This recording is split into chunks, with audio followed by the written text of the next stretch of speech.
Enseña a orar. 25, 21. Dicen, el Hijo ruega por nosotros al Padre. El Espíritu Santo pide por nosotros al Hijo. Como leen que el Hijo ruega al Padre, conforme a lo que expusimos al tratar esto, que encuentren donde se dice que el Espíritu Santo ruega al Hijo. Porque lo que dice el apóstol, pues ignoramos qué es lo que hemos de pedir, según conviene, pero el mismo Espíritu interpela con gemidos inenarrables. Y el que sondea los corazones sabe qué es lo que el Espíritu pretende, porque interpela por los santos, según Dios, de cualquier manera que lo entiendan, pues les va mucho entenderlo como debe ser entendido, verán que no se ha dicho, interpela a Cristo o interpela al Hijo. Pero se ha dicho que el Espíritu Santo interpela, porque nos hace que pidamos. Así dice Dios, ahora he conocido, como si antes no conociera. ¿Qué otra cosa quiere expresar esto sino, te hice que conocieras? También aquel texto del apóstol tiene este sentido, más ahora que conocéis a Dios o, por mejor decirlo, que sois conocidos por Dios. Esto es para que no se atribuyan el conocer a Dios, y por eso dijo, conocidos por Dios, para que entendieran que Dios, por su gracia, les hizo que fueran conocedores suyos. Según este modo de hablar, se dijo, y no queráis entristecer al Espíritu Santo de Dios, esto es, no queráis entristecernos a los que nos contristamos por vosotros según el Espíritu de Dios. Pues se entristecían por la caridad, que el Espíritu Santo difundía en sus corazones, y por eso el Espíritu hacía que ellos se entristecieran por los males de los hermanos. Finalmente, el mismo apóstol dice, recibisteis el Espíritu de hijos de adopción, en el que clamamos, Abba, Padre. Y en otro lugar expresa lo mismo, Dios envió a vuestros corazones el Espíritu de su Hijo, que clama, Abba, Padre. ¿Cómo allí se dice en el que clamamos y aquí que clama sino porque aquí el que clama nos hace clamar? Pero sí, según su interpretación, entendemos el que clama como si no nos hiciera clamar a nosotros, sino que él mismo clamase, y aquí que diciendo, Abba, Padre. No interpela al Hijo, sino al Padre. Sin embargo, no se atreven a decir que el Espíritu Santo sea Hijo de Cristo. En verdad, no dicen esto, pues prefirieron sostener que fue hecho por el Hijo y no engendrado por él. Porque no sabemos por nosotros mismos lo que tenemos que pedir, como conviene, sino que el Espíritu Santo interpela, es decir, nos hace pedir lo que es según Dios. Y si no lo hace, no oramos sino según este mundo, para satisfacer la concupiscencia de la carne, y la concupiscencia de los ojos, y la ambición del siglo, que no son del Padre, sino que son del mundo. Aunque algunos piensan que esto que fue dicho, el mismo Espíritu interpela con gemidos, se ha de interpretar por el Espíritu del hombre. Virtud de Dios y sabiduría de Dios. 26, 22. Sostienen que el Hijo es la imagen viva y verdadera, propia y perfecta de toda la bondad y sabiduría y virtud del Padre. Pero el apóstol no dice que sea la imagen de la virtud y de la sabiduría de Dios, sino Dios mismo, virtud de Dios y sabiduría de Dios. Así, por lo mismo que el Hijo es la imagen del Padre, es su virtud y sabiduría. La imagen plena y perfecta, esto es, no hecha de la nada por el Padre, sino engendrada de Él, no tiene menos que aquel de quien es imagen. Pues el Hijo unigénito es la imagen suma del Padre, es decir, de tal modo semejante a Él, que en ella no se da la menor de semejanza. No se atreven a decir que el Espíritu Santo es la imagen del Hijo, dicen que es su manifestación. Por esto mantuvieron que no fue engendrado, sino hecho por el Hijo, lo que de ningún modo leen en las Sagradas Escrituras. La Trinidad es una sola naturaleza. 27, 23. ¿Qué católico afirmaría que el Hijo es parte del Padre o que el Espíritu Santo es parte del Hijo? Pensaron que tenían que negarlo así, como si entre nosotros y ellos se planteara un problema sobre esta cuestión. Decimos que la Trinidad es de la misma naturaleza, en ella no llamamos a una persona parte de otra. Pero de tal modo niegan que el Hijo sea parte del Padre, que le llaman propio y dilectísimo, perfecto y pleno Hijo unigénito. En este caso habrá que preguntarle si a los que Dios hace voluntariamente hijos suyos, engendrándoles con la palabra de la verdad, cuando lleguen a aquella perfección, en la que ya no pueden ser más perfectos, ¿acaso serán también hijos de Dios propios y dilectísimos, perfectos y plenos? Y si lo fueren, Él no sería el Hijo unigénito, porque tendría muchos hermanos iguales a Él, únicamente sería el Hijo primogénito. Pero si no lo fueren, ¿cómo hay que entender la plenitud y perfección del Hijo sino en cuanto es completamente igual al que le engendró y en nada absolutamente desigual? Y para decirlo con mayor brevedad y claridad, estos son hijos por gracia y él por naturaleza, pues en esto se da la participación de la divinidad y en él la plenitud. Aunque también él, que asumió la naturaleza humana, y el Verbo se hizo carne, no lo sea por naturaleza, sino por gracia, sin embargo, permanece en él la naturaleza del Verbo, por la que es igual al Padre. Asimismo deben responder, pues no dicen que el Espíritu Santo sea Hijo, sino la primera y principal obra del Hijo entre todas las demás. ¿Acaso aquellos hijos que el Padre engendró voluntariamente con la palabra de la verdad serán mejores que el Espíritu Santo? Pero, ¿cómo no van a estar obligados a decir esto cuando sin duda alguna es mejor ser hijos del Padre que obra del Hijo? Piensen en esto y corrijan sus vanas e impías blasfemias, y confiesen que en aquella Trinidad ninguna persona, a excepción del Hijo, que permaneciendo Dios se hizo hombre, es en absoluto una criatura o algo hecho por Dios, mas todo lo que es la Trinidad es Dios sumo, verdadero, inmutable. 24. Lejos, pues, de nosotros lo que sostienen, que el Padre sea mayor que su Hijo, en cuanto que es su Verbo unigénito. Pero es mayor en cuanto que el Verbo se hizo carne. Y esto es digno de admiración, cuando en esa misma carne se hizo también inferior a los ángeles. Rechacemos su blasfemia, según la cual el Hijo es incomparablemente mayor y mejor que el Espíritu Santo. Asimismo es totalmente descabellado creer que los miembros del mayor sean templo del menor. Alabanza del Hijo y del Espíritu Santo. 28, 25. Ciertamente el Padre es Dios y Señor de su Hijo, pues se da en éste la forma de siervo, que fue profetizada en aquellas palabras: el Señor me dijo, tú eres mi Hijo. También el mismo Hijo, en la misma profecía, dice al Padre, desde el seno de mi madre tú eres mi Dios. En efecto, desde el seno de su madre, en el que asumió la naturaleza humana, el Padre es su Dios. Y es su Padre, porque le engendró, no solo antes de encarnarse en el seno de su madre, sino coeterno antes de todos los siglos. ¿Por ventura habrán oído en sueños donde la Sagrada Escritura dice que el Hijo es Dios y Señor del Espíritu Santo? 26. Afirman, el Padre, inmutable e impasiblemente queriendo, engendró al Hijo. El Hijo, sin trabajo ni fatiga, por su sola virtud, hizo al Espíritu. O principal alabanza del Hijo y del Espíritu Santo.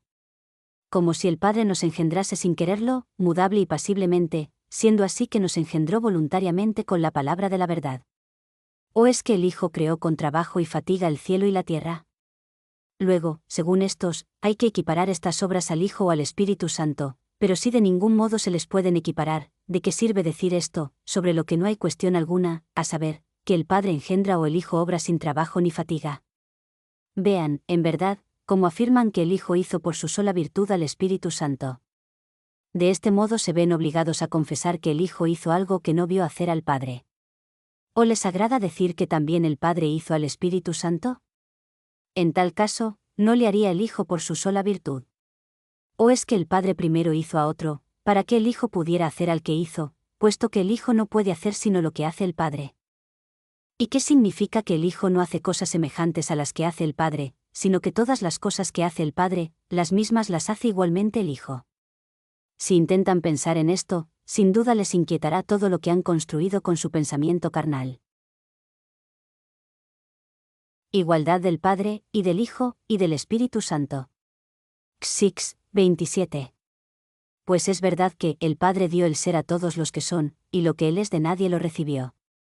Pero a nadie dio el ser igual a Él sino al Hijo que ha nacido de Él y al Espíritu Santo que procede de Él. Siendo esto así, no hay en la Trinidad aquella diferencia que éstos quieren establecer, porque en la Trinidad la naturaleza es idéntica, como también lo es el poder. Es lo que dijo el Hijo, a fin de que todos honren al Hijo como honran al Padre, y los que quieren vivir piadosamente, que adoren al Señor Dios suyo y que a Él solo sirvan, lo cual fue mandado por la ley divina a los antiguos padres. Ni puede ser de otro modo, pues tenemos que servir al único Señor Dios nuestro con la reverencia que se debe a Dios. En griego se llama, término empleado en donde se dice, a Él solo servirás. Digo que esto de ningún modo puede verificarse si toda la Trinidad no es el mismo Señor Dios nuestro. Por lo demás, esta servidumbre, llamada latría, los siervos no deben tributarla a sus señores carnales, sino que los hombres deben ofrecería al único Señor Dios suyo.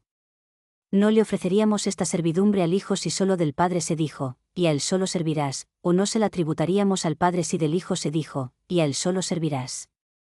Ahora bien, si con materiales terrenos edificásemos un templo al Espíritu Santo, ¿quién dudaría que le dábamos culto de latría, es decir, que le servíamos con aquella servidumbre de la que ahora estoy hablando? Pero, ¿cómo no le prestaremos esa servidumbre, denominada latría, al que no le construimos un templo, sino que nosotros mismos somos su templo? ¿O cómo no va a ser el mismo nuestro Dios, si de él dice el apóstol, ignoráis que sois templos de Dios y el Espíritu de Dios habita en vosotros? Y poco después añade, glorificad a Dios en vuestro cuerpo. En consecuencia, dice que nuestros cuerpos son en nosotros templo del Espíritu Santo. Porque cuando al Padre, y al Hijo, y al Espíritu Santo servimos con esta servidumbre, de nombre latría, y oímos que la ley de Dios ordena que a ningún otro, sino solo al Señor Dios nuestro, le tributemos esa servidumbre, sin la menor duda el único y solo Señor Dios nuestro es la misma Trinidad, a la que solo y únicamente debemos en justicia tal servidumbre de piedad. Inhabitación de la Trinidad. Versos 28. Dicen: así como nadie sin el Hijo puede ir al Padre, del mismo modo nadie sin el Espíritu Santo puede adorar en verdad al Hijo. Como si alguno pudiera ir al Hijo sin el Padre, cuando dice el Hijo, nadie puede venir a mí si el Padre, que me envió, no le trajese, o como si pudiéramos ir al Espíritu Santo sin el Padre y el Hijo, que con su gracia nos lo otorgan. Pues, ¿qué otra cosa es ir a ellos sino tenerlos habitando en nosotros? De este modo, también vienen ellos a nosotros, pues Dios está en todas partes y no está circunscrito por lugar corporal. El Salvador dice de sí mismo y del Padre: vendremos a él y pondremos nuestra morada en él, y del Espíritu Santo: si no me fuere, el abogado no vendrá a vosotros. Por tanto, ¿qué significado tiene esto que dicen? Así como nadie sin el Hijo puede ir al Padre, del mismo modo nadie sin el Espíritu Santo puede adorar en verdad al Hijo, y luego añaden: luego en el Espíritu Santo el Hijo es adorado. Por ventura esto indica distinción de naturalezas, ¿qué es la cuestión debatida entre nosotros y ellos? Pues si nadie puede sin el Espíritu Santo adorar en verdad al Hijo, y el Hijo es adorado en el Espíritu Santo, ciertamente el Espíritu Santo también es la verdad, porque cuando en él es adorado el Hijo, como ellos afirman, es adorado en verdad. Y el mismo Hijo dijo: yo soy la verdad. Luego el Hijo es adorado en sí mismo al ser adorado en verdad. Y por esto, el Hijo es adorado en sí mismo y en el Espíritu Santo. ¿Quién será tan impío que de esta acción aparte al Padre? Pues, ¿cómo no vamos a adorar también en el Padre, en el cual vivimos, nos movemos y existimos? Por consiguiente, también nosotros sostenemos que el Hijo es adorado en el Espíritu Santo. Pero lean, si pueden, que el Hijo es adorado por el Espíritu Santo. Glorificación. XXXI, 29. ¿Quién no afirmará que el Padre es glorificado por el Hijo, y quién se atreverá a negar que también el Hijo es glorificado por el Padre? El mismo Hijo dice al Padre: glorifícame, y también, yo te glorifiqué. Glorificar, honrar y enaltecer son tres palabras que significan lo mismo. En griego se dice, y en latín, por la variedad de los intérpretes, se traduce de una manera o de otra. Santificación. 32, 30. Dicen: actividad y solicitud del Espíritu Santo es santificar y guardar a los santos, y no solo a los seres racionales, como algunos piensan, sino santificar a muchos irracionales. Y a los que cayeron por negligencia, volverlos a su estado primitivo, enseñar a los ignorantes, amonestar a los olvidadizos, argüir a los que pecan, exhortar a los perezosos para que piensen en su salvación y obren con diligencia, conducir al camino de la verdad a los equivocados, curar a los enfermos, sostener la fragilidad del cuerpo por el vigor del alma, confirmar en el amor de la piedad y de la castidad, e iluminar a todos, sobre todo, conceder a cada uno la fe y la caridad. Según el deseo y la solicitud, la sinceridad y simplicidad de la mente, la medida de la fe y la importancia de la comunicación, distribuir la gracia para utilizar y ordenar a cada uno en la ocupación y género de vida para los que fuere apto. Ciertamente, todo esto lo hace el Espíritu Santo, pero lejos de nosotros pensar que lo haga sin el Hijo. Pues, ¿quién se desviará de tal modo del camino de la verdad que niegue que los santos son guardados por Cristo, los lapsos devueltos a su estado primitivo, los ignorantes enseñados, los olvidadizos amonestados, los pecadores argüidos, los perezosos exhortados, los equivocados conducidos al camino de la verdad, los enfermos sanados, los ciegos iluminados y todo lo demás que éstos creyeron que había que atribuir al Espíritu Santo, como si él solo hiciera todo esto? Para omitir lo restante, no sea que me exceda, ¿cómo negarán que Cristo enseña a los santos, a los que él mismo dice: no queráis ser llamados rabí por los hombres, porque uno solo es vuestro Maestro, Cristo? ¿Cómo negarán que los ciegos son iluminados por Cristo, de quien está escrito, era la luz verdadera, que ilumina a todo hombre? Pues el Espíritu Santo, como a nadie enseña o ilumina sin Cristo, así a nadie santifica sin Cristo. Elijan a quien quieren atribuir aquel dicho que Dios pronunció por el profeta, para que sepan que yo soy el que los santifico. Si eligen al Padre, ¿por qué apartan de él las obras del Espíritu Santo, cuando estiman que el santificar a los santos es obra propia y distinta del Espíritu Santo? Si eligen al Hijo, por lo menos que no separen de él las obras del Espíritu Santo santificador. Si eligen al Espíritu Santo, también Él es Dios, lo que no quieren admitir, el cual dijo por el profeta, para que sepan que yo soy el que los santifico. Pero se entenderá mejor esto si aquella sentencia, dicha por el profeta, es aplicada a la Trinidad, así nadie podrá dudar que el Padre, y el Hijo, y el Espíritu Santo son un solo Dios, del cual, por el cual y en el cual son todas las cosas, a ella gloria por los siglos de los siglos. Amén. Dignidad, poder, virtud. 33, 31. Cuando de esta manera confesamos que el Espíritu Santo hace lo que éstos dijeron que es hecho por él, no se sigue de esto lo que añaden. El Espíritu Santo es distinto del Hijo por naturaleza y condición, grado y voluntad, dignidad y potestad, virtud y operación. Pues la naturaleza de los hombres no es distinta, aunque sus obras puedan estar separadas, lo cual es imposible en la Trinidad. Porque el orden, grado y afecto, que se encuentran en las criaturas por su diversidad y flaqueza, no se dan en aquella Trinidad coeterna, igual e impasible.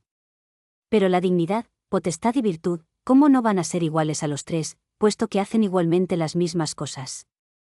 Así les convencemos que es totalmente falso lo que sostienen, que los tres son distintos por la operación.